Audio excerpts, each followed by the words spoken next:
اللہ تبارک و تعالی نے ارشاد فرمایا وَمَا مِن دَابَّةٍ فِي الْأَرْضِ إِلَّا عَلَى اللَّهِ رِزْقُهَا، اس زمین پر جتنی بھی جاندار مخلوق رہتی ہے عَلَى اللَّهِ رِزْقُهَا، اللہ فرماتا ہے ان کا جو رزق ہے وہ میرے ذمے ہے۔ روزی روٹی کا مالک اللہ تبارک و تعالی نے ارشاد فرمایا کہ میں ہوں۔ اللہ تعالیٰ ہی رزق دیتا ہے۔ اللہ یبسط الرزق لمن یشاء ویقدر، اللہ کہتا ہے میں جسے چاہتا ہوں رزق عطا کرتا ہوں۔ یبسط الرزق لمن یشاء، جس کا چاہوں رزق بڑھا دوں، وَيَقْدِرُ لِمَن يَشَاءُ، اور جس کا چاہوں میں رزق کم کر دوں۔ اللہ تبارک و تعالی نے ارشاد فرمایا یا ایھا الناس اذکروا نعمت اللہ علیکم هل من خالق غیر اللہ یرزقکم من السماء والارض، کیا خالق کے علاوہ، مالک کے علاوہ، اللہ کے علاوہ کوئی اور خالق ہے جو تمہیں آسمانوں اور زمینوں سے رزق دیتا ہو؟ کوئی نہیں۔ اللہ تبارک و تعالی کے علاوہ اس مخلوق کو رزق عطا کرنے والا کوئی بھی نہیں ہے۔ اللہ فرماتے ہیں الا علی اللہ رزقها، جتنی بھی جاندار مخلوق ہے اس کی رزق کی ذمہ داری اللہ فرماتے ہیں میری۔ وَيَعْلَمُ مُسْتَقَرَّهَا وَمُسْتَوْدَعَهَا، رزق کی ذمہ داری بھی اللہ کی، اور دنیا میں رہائش اور جگہ کی ذمہ داری بھی اللہ کی۔ وَمُسْتَوْدَعَهَا، انسان مر گیا، اب فوت ہو جانے کے بعد اس کی قبر کی بھی ذمہ داری بھی اللہ تعالیٰ کی۔ کل فی کتاب مبین، رزق، دنیا کی رہائش اور قبر، کل فی کتاب مبین، کتاب مبین میں پہلے سے لکھا ہوا۔ اللہ تعالیٰ نے مخلوق بعد میں بنائی ہے، آسمان بعد میں بنا، زمین بعد میں بنی، ہر چیز بعد میں بنی۔ سب سے پہلے اللہ تبارک و تعالیٰ نے مخلوق میں سے قلم کو پیدا کیا۔ قلم کو پیدا کر کے پھر اللہ تعالیٰ نے اس قلم کو حکم دے کہ یہ سب کچھ لکھوایا کہ دنیا میں کیا ہونا ہے، آسمان بنانا ہے، زمین بنانی ہے، درخت لگانے ہیں، سورج ہے، ستارے ہیں، چاند ہے، یہ سب کچھ۔ پھر میں جانور بناؤں گا، پرندے بنانے ہیں، درند بنانے ہیں، ہم نے جن پیدا کرنے ہیں، اب پھر جنوں اور انسانوں کی خوراک، پھر جانوروں کی خوراک۔ اللہ تبارک و تعالیٰ نے مخلوق کو بنانے سے 50,000 سال پہلے لکھ لیا۔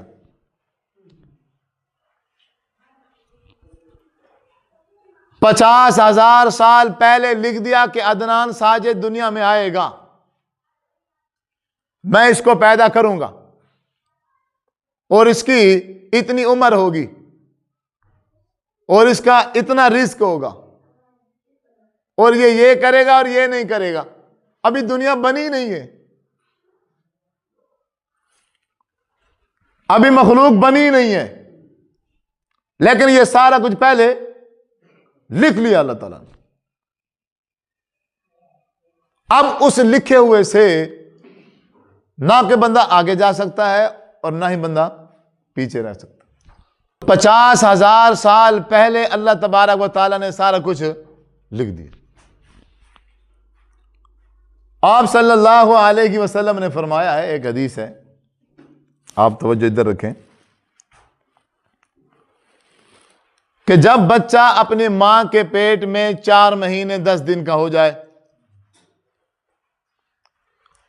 4 مہینے جب 10 دن کا ہو جاتا ہے، اب اللہ تبارک و تعالیٰ فرشتے کو بھیجتے ہیں اور وہ فرشتہ آ کے اللہ کے حکم سے اس بچے کے اندر روح پھونکتا ہے،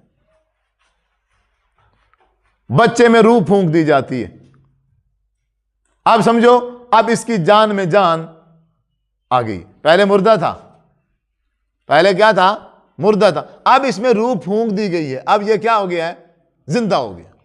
جیسے ہی روح پھونکی، اس کے ذمے کام ہے فرشتے کے، روح پھونکو، اس کا رزق لکھو کہ دنیا میں اس کو کتنا ملے گا، اچھا اس کی عمر لکھو، اس کی عمر کتنی ہوگی، اچھا لکھو یہ نیک بنے گا یا بد بنے گا، یہ جنتی ہے یا جہنمی۔ اللہ، آپ صلی اللہ علیہ وسلم نے شاہ فرمایا وہ جو تقدیر تھی کتاب مبین میں لکھی ہوئی، وہ تو 50,000 سال پہلے لکھی ہوئی تھی نا، اب یہاں آ کے پھر اس کو نوٹ کیا جا رہا ہے، پھر اس کو فرشتے اپنی تحریر میں لے رہے ہیں، پھر وہ رجسٹروں میں درج کی جا رہی ہے۔ اب انسان ماں کے پیٹ میں ہے، اس کا رزق لکھ دیا گیا، ابھی دنیا میں آیا ہی نہیں ہے، پہلے ہی سے لکھا ہوا ہے، یہ امیر بنے گا یا غریب بنے گا، محنت مزدوری کرے گا یا لبرداری کرے گا، چوکیداری کرے گا یا تغاری اٹھائے گا، عالم بنے گا یا ماسٹر بنے گا، سب لکھا ہوا۔ پاکستان میں اپنے لکھے ہوئے رزق کو حاصل کرے گا یا اسی کو حاصل کرنے کے لیے غیر ملک جائے گا، لکھا ہوا، ایک ایک لمحہ لکھ لیا۔ اب آپ نے شاہ فرمایا بندہ دنیا میں آ کے زندگی گزارنا شروع کر دیتا ہے، زندگی گزارتے گزارتے گزارتے گزارتے نیکیاں کرتے کرتے کرتے کرتے بندہ بالکل جنت کے کنارے پہ پہنچ جاتا ہے، لیکن پھر وہی حدیث، پھر تقدیر غالب آتی ہے، وہ لکھا ہوا غالب آتا ہے۔ کیوں؟ اس فرشتے نے تو اس کے بارے میں لکھا تھا یہ شقی ہے، یہ تو بدبخت ہے، یہ تو بد نصیب ہے، یہ تو جہنم میں جائے گا، لیکن اس نے ساری زندگی جنت والے کام کیے ہیں، نیکیوں والے کام کیے ہیں، کام کرتے کرتے کرتے جنت کے کنارے پہ آیا کھڑا ہے۔ اب لاسٹ میں مرنے سے پہلے ایسا کوئی کام کر دیتا ہے جس کی وجہ سے اس کو اس کنارے سے اٹھا کے جہنم میں پھینک دے۔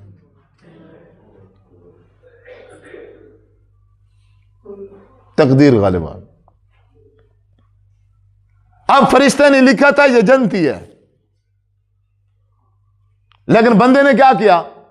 بندہ ساری زندگی برائی کرتا رہا، برائی کرتے کرتے جہنم کے کنارے پہ پہنچ گیا، لکھا ہوا جنتی ہے۔ اب کیا ہوا؟ اب اس نے کوئی ایسا عمل کر دیا، ایسا کام کر دیا مرنے سے پہلے، اللہ تبارک و تعالیٰ اس پہ ایسا راضی ہوا کہ اس کو جہنم کے کنارے سے اٹھا کے جنت میں داخل کر دی۔ لکھا ہوا غالب آ گیا، تقدیر غالب آ گئی۔ کفل نامی شخص تھا، ساری زندگی گناہوں میں گزاری، ساری زندگی۔ اب آپ نے اس کزن کے ساتھ جو زنا کا اس نے دعوت دے رکھی تھی، پیسے دے رکھے تھے، اب اس کے ساتھ زنا کے لیے آیا ہوا ہے۔ اب دیکھا کہ اس کا جسم جو ہے نا وہ کانپ رہا ہے۔ اس نے کہا یہ کپ کپی کس چیز کی ہے؟ اس نے کہا مجھے اللہ سے ڈر لگتا ہے، مجھے اللہ سے خوف آتا ہے۔ اب اس کے دل میں اللہ تبارک و تعالیٰ کا ڈر اور خوف پیدا ہو گیا کہ میری تو ساری زندگی اسی میں گزر گئی ہے، مجھے تو کبھی ڈر ہی نہیں لگا، مجھے تو کبھی خوف ہی نہیں آیا۔ اب یہ آخری لمحہ ہے، اب یہ اس کی زندگی کا آخری وقت ہے، آخری لمحہ ہے۔ ڈر گیا، اسی وقت اس نے فوراً توبہ کر لی، اللہ تبارک و تعالیٰ سے سچے دل سے معافی مانگ لی، اسی رات اللہ کو پیارا ہو گیا، فوت ہو گیا۔ اور صبح لوگ آئے کہ ہماری جان چھوٹ گئی اس سے، دیکھا باہر دروازے پہ لکھا ہوا ہے کہ اللہ تبارک و تعالیٰ نے کیفل کو معاف کر دی۔ لکھا ہوا غالب آ گیا، لکھا ہوا غالب آ گیا۔ آپ صلی اللہ علیہ وسلم نے ارشاد فرمایا ہے، اللہ تعالیٰ نے جس کا جتنا رزق لکھ دیا ہے، جب تک وہ اس کو استعمال نہ کر لے گا تب تک موت نہیں آئے گی۔ آپ نے ارشاد فرمایا ہے، رزق، انسان کا لکھا ہوا رزق اسے ایسے تلاش کرتا ہے جیسے انسان کو موت تلاش کرتی ہے۔ آپ صلی اللہ علیہ وسلم نے ایک صحابی کو کھجور دی، کھجور دینے کے بعد آپ نے عرض فرمایا، آپ صلی اللہ علیہ وسلم نے کھجور دینے کے بعد فرمایا، اے صحابی، اگر تو یہاں نہ آتا، اگر تو یہاں نہ آتا تو یہ کھجور پھر بھی تیرے تک پہنچ جاتی، یہ تیرے نصیب میں لکھی ہوئی کھجور اگر تو یہاں نہ بھی آتا تو بھی یہ کھجور تیرے تک ضرور پہنچتی، کوئی بھی ذریعہ ہوتا اللہ تعالیٰ تیرے تک ضرور پہنچاتا۔ تو یہاں تمام دلائل سے ہمیں یہ ایک بات سمجھ آئی کہ روزی روٹی کا جو مالک ہے وہ کون ہے؟ اللہ۔ اللہ تعالیٰ کے علاوہ کوئی کسی کو کچھ بھی نہیں دے سکتا، اللہ ہی دیتا ہے رزق، اللہ ہی رزق بڑھاتا ہے اور اللہ ہی رزق کم کرتا ہے۔ اب دوسری چیز یہ ہے کہ اس اللہ کے لکھے ہوئے رزق کو حاصل کیسے کرنا چاہیے۔ اللہ تبارک و تعالیٰ وہ لکھا ہوا رزق بندے کو دو طرح سے دیتا ہے۔ ایک طریقہ یہ ہے کہ اللہ تعالیٰ وہ لکھا ہوا رزق انسان کو دیتا ہے برکت کے ذریعے، اس میں برکت ڈال کے، اس میں اپنا فضل شامل کر کے، اپنی رحمت شامل کر کے اپنے بندے کو عطا کرتا ہے، وہ انسان کے لیے مفید ہوتا ہے۔ وہ رزق اور وہ مال انسان کے لیے دنیا میں بھی مفید ہوتا ہے، فائدہ دیتا ہے، اور مرنے کے بعد آخرت میں بھی وہ رزق انسان کو کیا دیتا ہے؟ فائدہ دیتا ہے۔ اور دوسرا طریقہ جو اللہ تعالیٰ انسانوں کو رزق دیتے ہیں وہ ہے، رزق تو ملتا ہے، وہ رزق بھی بطور عذاب اللہ تعالیٰ انسانوں کو دیتا ہے۔ کم علم لوگ، شریعت سے ناواقف، وہ اس رزق کو سمجھ بیٹھتے ہیں کہ شاید یہ اللہ تبارک و تعالیٰ ہم پہ راضی ہے۔ قرآن مجید میں ہے، سورۃ الاعراف ہے، پارہ نمبر 9 ہے، اللہ تعالیٰ نے صاف فرمایا، وَلَوْ أَنَّ أَهْلَ الْقُرَىٰ آمَنُوا وَاتَّقَوْا۔ یہ رزق ملنے کا پہلا ذریعہ کہ رزق کیسے ملتا ہے یا رزق کو حاصل کیسے کرنا ہے۔ وَلَوْ أَنَّ أَهْلَ الْقُرَىٰ آمَنُوا، اگر یہ بستیوں والے، یہ علاقے والے ایمان لے آئیں، وَاتَّقَوْا، اور اللہ تبارک و تعالیٰ کا ڈر اپنے دل میں کیا کر لیں؟ پیدا کر دیں، پرہیزگاری، تقوی اختیار کر لیں، لَفَتَحْنَا عَلَيْهِمْ بَرَكَاتٍ مِّنَ السَّمَاءِ وَالْأَرْضِ، ہم ان بستیوں والوں پر آسمان سے بھی برکتیں نازل کریں گے اور زمین سے بھی برکتیں اگا دیں گے، اوپر سے بھی برکتیں، نیچے سے بھی برکتیں، ہیں جی، بندہ بالکل اللہ کی برکتوں میں گھیر لیا جائے گا۔ دو چیزیں ہوں، ایک ایمان اور دوسرا تقوی۔ ایمان اللہ کی ذات پہ، تقوی اللہ کا ڈر اور اللہ کا خوف۔ اللہ کا ڈر اور اللہ کا خوف ایک ایسی چیز ہے جو انسان کو اللہ اور اس کے رسول کی نافرمانی کی طرف نہیں جانے دیتا، تو پھر تو ملیں گی برکتیں، برکتیں ہی برکتیں۔ اللہ تبارک و تعالیٰ سے رزق حاصل کرنے کا ایک ذریعہ یہ ہے جو برکت والا رزق ہوتا ہے، جس میں اللہ تبارک و تعالیٰ کی رحمت شامل ہوتی ہے، اور دوسرا طریقہ اللہ تبارک و تعالیٰ نے قرآن مجید میں ارشاد فرمایا ہے فَقُلْتُ اسْتَغْفِرُوا رَبَّكُمْ إِنَّهُ كَانَ غَفَّارًا يُرْسِلِ السَّمَاءَ عَلَيْكُمْ مِدْرَارًا وَيُمْدِدْكُمْ بِأَمْوَالٍ وَبَنِينَ وَيَجْعَلْ لَكُمْ جَنَّاتٍ وَيَجْعَلْ لَكُمْ أَنْهَارًا۔ فرمایا اگر یہ لوگ اللہ تبارک و تعالیٰ سے اپنے گناہوں کی معافی مانگنا شروع کر دیں، توبہ اور استغفار کریں کثرت کے ساتھ، تو اللہ فرماتا ہے ان کی توبہ کرنے کی وجہ سے، ان کے استغفار کرنے کی وجہ سے، اپنے گناہوں کی معافی مانگنے کی وجہ سے اللہ فرماتا ہے میں کیا کروں گا، یرسل السماء علیکم مدرارا، میں آسمان سے بارش نازل کروں گا، وہ بارش برکت والی ہوگی، ان کی فصلوں کو لگے گی، ان کی زمینوں میں جائے گا وہ پانی، ان کی وہ فصلیں ہری بھری ہو جائیں گی فصلیں، اور ان فصلوں میں کیا آ جائے گا، اناج آئے گا، میں اس بارش کے ذریعے سے ان کے رزق میں برکت ڈال دوں۔ وَيُمْدِدْكُمْ بِأَمْوَالٍ وَبَنِينَ، مال عطا کروں گا انہیں، بیٹے عطا کروں گا۔ وَيَجْعَلْ لَكُمْ جَنَّاتٍ وَيَجْعَلْ لَكُمْ أَنْهَارًا، میں ان کے لیے باغات بھی مہیا کر دوں گا اور ان باغوں میں نہریں بھی میں اللہ کہتا ہے میں خود بنا دوں۔ توبہ اور استغفار کے بدلے میں جو رزق ملے گا وہ برکت سے بھرا ہوا رزق ہے، وہ خالص اللہ کی کیا ہے، رحمت ہے، وہ خالص اللہ کا فضل ہے، وہ خالص اللہ کی برکت ہے۔ یہ دوسرا ذریعہ ہے اللہ تبارک و تعالیٰ سے رزق حاصل کرنے کا۔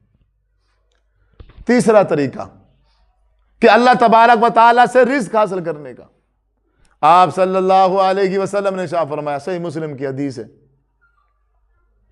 اگر کوئی بندہ یہ پسند کرتا ہے کہ اس کی عمر بھی بڑی ہو جائے، عمر لمبی ہو جائے اور اس کے رزق بھی بڑھ جائے، رزق میں بھی کیا ہو جائے، اضافہ ہو جائے، اگر کوئی امتی یہ چاہتا ہے، اگر کسی بندے کی یہ خواہش ہے عمر بھی بڑھ جائے رزق بھی بڑھ جائے، آپ نے ارشاد فرمایا پھر وہ کیا کرے، اپنے والدین کے ساتھ حسن سلوک کرے، ماں باپ کا دل نہ دکھائے، ماں باپ کی خدمت کرے، ماں باپ کا ادب اور احترام کرے، جتنا ہو سکتا ہے باپ کی کمی کوتاہیوں کو دور کر کے، ماں باپ انسان ہے، ماں باپ کی کمی کوتاہیوں کو دور کر کے ان کی خدمت کرے، ان کا احترام کرے، ان کا ادب کرے، ان سے پیار کرے، ان سے محبت کرے۔ اگر کوئی بندہ یہ چاہتا ہے کہ میری عمر بھی بڑھ جائے اور میرا رزق بھی بڑھ جائے، اگر کوئی بندہ اپنی عمر نہیں بڑھوانا چاہتا، اپنا رزق نہیں بڑھوانا چاہتا، پھر چاہے کرے، بدتمیزی کرے، بے ادبی کرے، گستاخی کرے، پھر رزق بھی نہیں بڑھے گا، عمر میں اضافہ بھی نہیں ہوگا، اور جہنم تو پھر پکی ہے، کیونکہ ماں باپ کا نافرمان جنت میں نہیں جائے گا، وہ چاہے عالم ہی کیوں نہ ہو۔ دوسری چیز فرمایا اپنے رشتہ داروں کے ساتھ اپنی رشتہ داری جوڑ کے رکھے، رشتہ داری کو توڑے نہ، یہ کام سب سے مشکل ہے کہ رشتہ داروں کے ساتھ جوڑ کے رکھنا، یہ بہت مشکل ہے، بالخصوص وہ رشتہ دار جنہیں ہم اچھے ہی نہیں لگتے، جو ہم سے نفرت کرتے ہیں، اگر ہم ان کے سامنے چلے جائیں تو ہمارا سامنا بھی برداشت نہیں کر سکتے، اب ان کے ساتھ جوڑنے کا حکم دیا جا رہا ہے۔ صاف ظاہر ہے جنہیں ہم اچھا نہیں لگتے وہ ہماری کیا کریں گے، بے عزتی کریں گے، وہ جملے اس طرح کے کہیں گے جس سے انسان کا دل ٹوٹ جائے گا، وہ اخلاق اس طرح سا پیش کریں گے کہ بندے کا دل نہیں کرے گا کہ ان کے سامنے بندہ بیٹھے یا ان سے بات کرے، وہ طنز اس انداز سے کریں گے کہ بندے کا دل نہیں کرے گا، ان کو دیکھنا گوارا نہیں کرے گا۔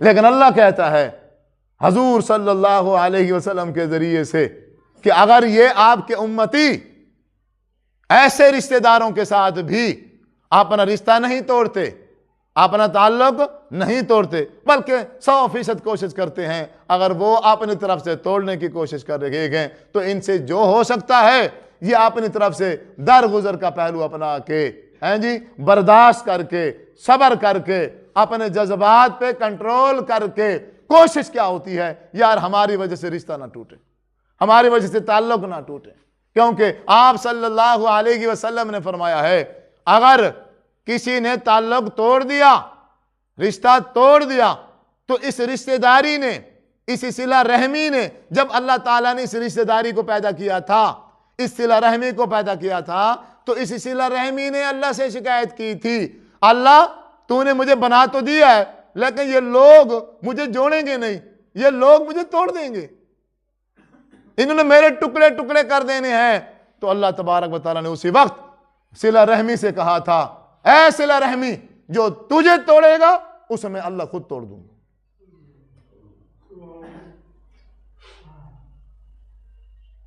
ہم نہ توڑیں، جو توڑتا ہے اسے توڑنے دیں، اس میں ہمارا قصور ہم نہ ہوں، بس ہم جوڑیں، کوئی توڑتا ہے تو توڑے، جو توڑنے کی کوشش کرے گا خود ٹوٹ جائے گا، اکیلا ہو جائے گا، تنہا ہو جائے گا، ایک وقت آئے گا روئے گا تنہا بیٹھ کے گلیوں میں، کمروں کے کونوں میں چھپ چھپ کر کے مجھے روتا ہوا بھی کوئی نہ دیکھے۔ لوگ ہیں مختلف مزاج کے، کچھ لوگوں کا مزاج ہے رشتہ داریوں کو توڑنا، کچھ لوگوں کی عادت ہے صلہ رحمی کو ختم کر دینا، بات ہو نہ ہو ختم۔ اب ہمارا معاشرہ جو ہے وہ اس سائڈ میں چلا گیا کہ اپنوں کے ساتھ بنتی نہیں، یہ حال ہے، رشتے غیروں میں، تعلقات غیروں سے، لین دین غیروں سے، دینا لینا غیروں سے، اٹھنا بیٹھنا غیروں سے، سب کچھ غیروں سے۔ غیر پھر چھوڑ دیتے ہیں، غیر بھی تو ہماری طرح انسان ہی ہے نا، جو غیر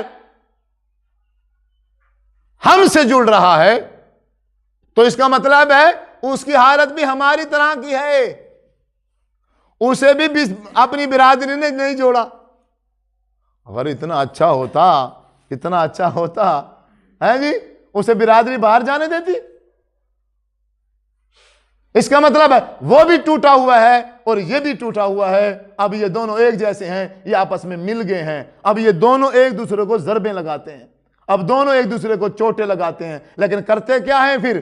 کوشش یہ کرتے ہیں 100% کہ وہ جو مرضی کہہ دیں، وہ جو مرضی کہہ دیں یا جو مرضی کر لیں، پتہ کسی کو نہ چلے، رشتہ داروں کو پتہ نہ چلے۔ اگر رشتہ داروں کو پتہ چل گیا پھر تو ڈبل بےعزتی ہوگی، پھر تو کیا ہو جائے گی؟ ڈبل بےعزتی ہو جائے گی۔ لو جی اپنے رشتہ داروں کو خون کو چھوڑ کے باہر گئے ہیں، یہ حال ہوا ہے ان کو، پھر 100% کوشش کرتے ہیں وہاں سے جتنی مرضی مار لگے، وہاں سے جتنی مرضی بےعزتی ہو، وہاں سے جو مرضی ہو جائے اس کو برداشت کرتے ہیں، اس پہ صبر کرتے ہیں۔ یہ نالائق ایسے ہیں کہ یہی کچھ اس خون میں کرنا تھا، یہی کچھ کہاں کرنا تھا؟ خون میں کرنا تھا، برادری میں کرنا تھا، صلہ رحمی میں کرنا تھا، اپنوں کے ساتھ جڑ کے پھر جو چوٹیں لگتی، پھر جو باتیں آتی ان پہ صبر کر کے، ان پہ برداشت کر کے پھر اگر زندگی گزارتے، عمر بھی بڑھ جاتی اور اللہ تعالیٰ رزق میں بھی اضافہ دے دیتا، اور اس کا رزلٹ اور اس کا انعام کل قیامت کے دن اللہ جنت کی صورت میں دیتا۔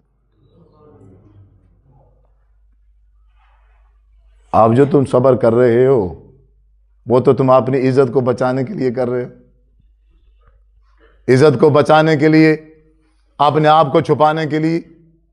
تو بہرحال تیسرا ذریعہ جو ہے اللہ تبارک و تعالیٰ سے برکت والا رزق حاصل کرنے کا، وہ کیا ہے؟ ماں باپ کے ساتھ حسن سلوک اور رشتہ داری کو جوڑنا۔ کوشش کریں اپنوں کے ساتھ ملیں، رشتے ناتے اپنوں میں کریں، وہ اپنے جو ہیں وہ دیکھے ہوئے ہیں، پتہ ہے کہ یہ ہم کیسے ہیں اور یہ کیسے ہیں، مزید کچھ دیکھنے کی ضرورت نہیں ہے۔ اگر تھوڑا بہت 19-20 ہے تو درگزر کریں، پھر بھی اپنوں میں رہیں، پھر اپنوں میں مل کے، اپنوں میں رہ کے، پھر اگر کوئی اونچ نیچ ہو ہی جاتی ہے پھر صبر کریں، پھر برداشت کریں۔ اللہ تبارک و تعالیٰ اس صبر کا، اس برداشت کا رزلٹ اور انعام دنیا میں بھی دے گا اور آخرت میں بھی دے گا۔ یہ ہے برکت والا اللہ تعالیٰ سے رزق حاصل کرنے کا ذریعہ۔ اور دوسرا، اور بھی بہت سارے ذرائع ہیں ٹائم کے اختصار کی وجہ سے، اور دوسرا جو اللہ تبارک و تعالیٰ انسانوں کو رزق عطا کرتے ہیں، جو ہوتا تو رزق ہے لیکن ہوتا بطور عذاب ہے۔ وہ دولت، وہ پیسہ، وہ نعمتوں کی فراوانی، وہ گاڑیاں، وہ بلڈنگیں، وہ دکانیں، بظاہر تو انسان کی بڑی پھوت پھات بن جاتی ہے، لیکن وہ ہوتا اللہ کی طرف سے کیا ہے؟ عذاب۔ لیکن پھر اللہ تعالیٰ اس بندے کو ہر چیز جو وہ چاہتا ہے عطا کر دیتا ہے۔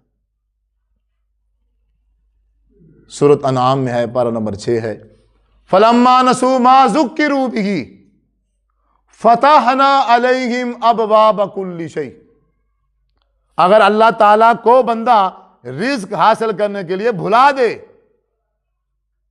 رزق حاصل کرنے کے لیے بندہ اللہ تعالیٰ کو کیا کر دے؟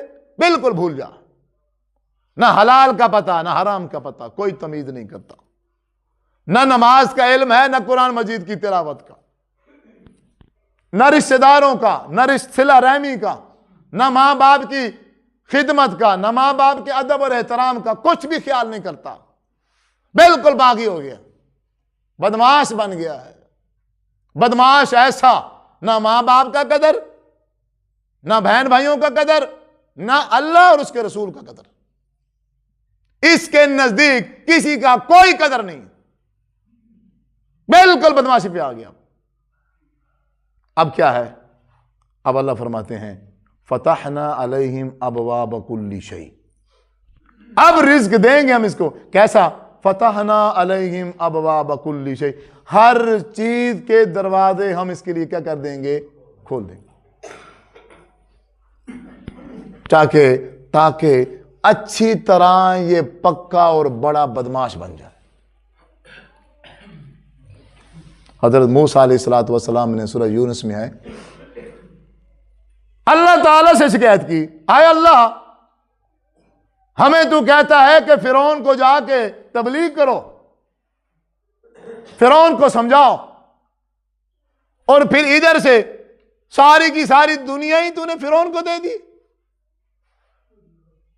ساری دولت اس کے پاس ہے، ہمارے پاس کچھ بھی نہیں ہے، ایک فرعون کا مقابلہ کریں اور ہمارے پلے کچھ نہ ہو، سارے اسباب دنیاوی اسی کے پاس، ساری دولت اس کے پاس ہے۔ اب اللہ تعالیٰ نے فرعون کو ساری دولت کیوں دے رکھی تھی؟ اللہ کا پسندیدہ بندہ تھا۔ اللہ تعالیٰ نے قارون کو، جس کا خزانہ دنیا میں مشہور ہے، اس وقت کے مسلمان بھی جب وہ قارون چلتا ہوا نظر آتا تھا، اس قارون کو دیکھ کے مسلمان بھی یہ خواہش کر بیٹھتے تھے، سورۃ قصص میں ہے، پارہ نمبر 20 میں ہے، مسلمان بھی یہ اپنی خواہش کا اظہار کر بیٹھتے تھے، ہائے اللہ، اس طرح کا مال تو ہمیں دے دیتا، تو اس طرح کا مال تو کیا قارون اللہ کا پسندیدہ بندہ تھا؟ قارون کو دولت دی، ٹکا کے دولت دی، ہر چیز دے دی، تاکہ اچھی طرح تو بدماش بن جائے، اچھی طرح تو بغاوت پہ آ جائے، بالکل تو پٹڑی سے اتر جائے۔ فرعون کو ٹھیک ٹھاک دولت دی، ہر چیز کی فراوانی عطا کر دی، تبھی تو جا کے اس نے کہا تھا انا ربکم الاعلی۔ اس کو اتنی ڈھیل دی، اس کو اتنی مہلت دی کہ اس نے اپنے خدا ہونے کا دعویٰ کر دیا، بالکل آخری سٹیج سے بھی اوپر چلا گیا۔ جن لوگوں کو اس انداز کا جو رزق ملتا ہے وہ رزق نہیں ہے، وہ رزق نہیں ہے، وہ اللہ تبارک و تعالیٰ کی طرف سے کیا ہے؟ عذاب ہے۔ جب پیسہ آئے اور دولت آئے اور اپنوں کی پہچان بندہ بھول جائے، وہ رزق نہیں ہے۔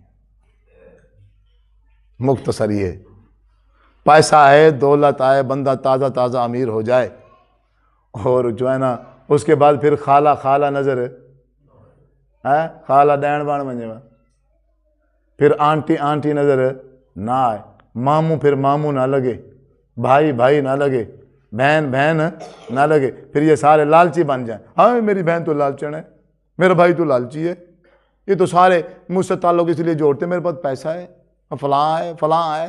جب یہ ٹون بندہ دولت آ جانے کے بعد اختیار کر لے تو پھر سمجھ لیں یہ چھوٹا سا اشارہ ہے، پھر آپ سمجھ لیں وہ جو رزق اس کے پاس آ رہا ہے، وہ رزق وہ برکت والا نہیں ہے، وہ اللہ کے فضل والا نہیں ہے، اس میں رب کی رحمت شامل نہیں ہے۔ اگر اس میں برکت ہوتی، اگر اس میں اللہ کا فضل شامل ہوتا، رب کی رحمت اگر اس کے اندر شامل ہوتی، تو یہ بزرگوں کا ادب اور احترام کبھی بھی اس کے دل سے نہ نکلتا، بلکہ اسی پیسے سے، بلکہ اسی دولت سے یہ بزرگوں کی مزید خدمت کرتا، یہ اپنوں پر مزید خرچ کرتا، یہ اپنوں کے ساتھ تعلقات کو مزید مضبوط بناتا اور اچھا بناتا پیسے خرچ کر کے۔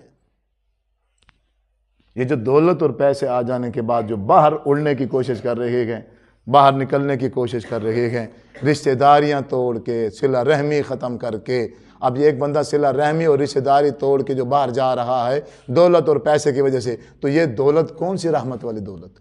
تو میرے بھائیوں، یہ وہی دولت ہے جو قارون کو ملی ہے، یہ وہی دولت ہے جو فرعون کو ملی ہے۔ تو یہ ایسی دولت کی ضرورت نہیں ہے، ایسی دولت عذاب ہے، ایسی دولت سے تو انسان بھوکا رہ جائے، ایسی دولت سے انسان بھوکا رہ جائے۔ حضرت عبد الرحمن بن عوف رضی اللہ تعالیٰ عنہ، اللہ نے اتنی دولت عطا کی کہ 100 اونٹ گلے کے بھرے ہوئے اللہ کے راستے میں خرچ کر دی، اتنے امیر۔ جب ان کے سامنے مشروب رکھا نا، مشروب اچھا مشروب بنا کے جب سامنے رکھا، ان کی آنکھوں میں آنسو آ گئے، رونے لگ گئے، اور اس مشروب کو نہ پیا۔ بے وجہ یہ ہے کہ یہ نعمتیں جو ہمیں طرح طرح کی مل رہی ہیں، لگتا ایسے ہے کہ یہ شاید دنیا میں ہی ایڈوانس ہمیں مل رہا ہے، شاید آخرت میں ہم محروم نہ ہو جائیں۔ خود کھانے پینے کا یہ حال ہے، لیکن جب اللہ کے راستے کی باری آتی ہے تو کیا کرتے؟ 100 کے 100 اونٹ گلے سے بھرے ہوئے خرچ کر دیے۔ تو اللہ تبارک و تعالیٰ سے رحمت اور برکت والا رزق حاصل کرنے کا چوتھا ذریعہ یہ ہے، اللہ فرماتے ہیں کہ اے ابن آدم انفق علیک، تو میرے راستے میں خرچ کر، میں اللہ تیرے اوپر خرچ کروں گا۔ آپ نے ارشاد فرمایا ہے اگر کوئی بندہ اللہ کے راستے میں دیتا ہے، اللہ تبارک و تعالیٰ اس سے 700 گنا زیادہ دیتا ہے۔ تو پھر آپ بتاؤ یہ اللہ تعالیٰ سے رزق حاصل کرنے کا ذریعہ ہے یا نہیں ہے؟ تو اس لیے عزیز بزرگوں، نوجوان ساتھیوں، روزی روٹی کا مالک کون ہے؟ اللہ تعالیٰ۔ اللہ کے علاوہ کوئی کسی کی روزی روٹی کا مالک نہیں۔ کوئی بندہ بھی اپنے دل میں یہ خیال پیدا نہ کرے کہ اگر میں نے بزرگوں کو چھوڑ دیا، اگر میں پیچھے ہٹ گیا، اس کا ستیہ ناش ہو جائے گا۔ میں ان کے گھر کا خرچہ چلا رہا ہوں، اگر میں نے بند کر دیا، یہ زیادہ پھو دکھا رہے ہیں نا، زیادہ میرے سامنے آ کے اکڑ رہے ہیں نا، تو اب جب میں نے خرچہ ان کا بند کر دیا نا، پھر پتہ چلے گا کہاں سے آتا ہے۔ تو یہ جو سوچ ہے، یہ جو ذہن ہے، یہ کیا ہے؟ آپ بند کر دو گے، لیکن اللہ تبارک و تعالیٰ اس کے بند ہونے سے کے بعد کیا ہوگا؟ اس سے بھی بہتر دروازہ کھول دے گا۔ کیوں؟ روزی روٹی کا مالک کون ہے؟ اللہ تعالیٰ۔ کوئی کسی کا رزق بند نہیں کر سکتا، کوئی کسی کا پانی بند نہیں کر سکتا، کوئی کسی کا لقمہ اس کے منہ سے چھین نہیں سکتا۔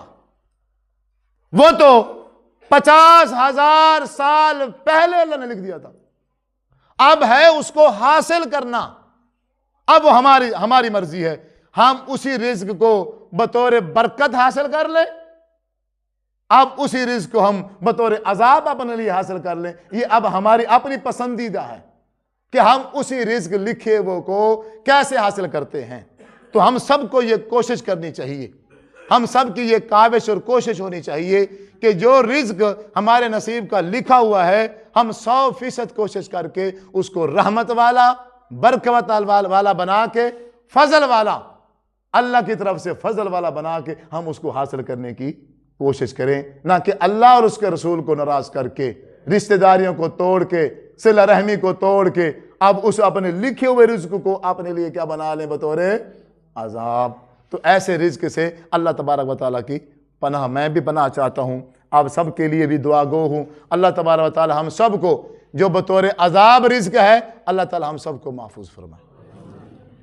آخری بات کر کے بات ختم کروں، پچھلے جمعے مسجد کے حوالے سے بات کی تھی،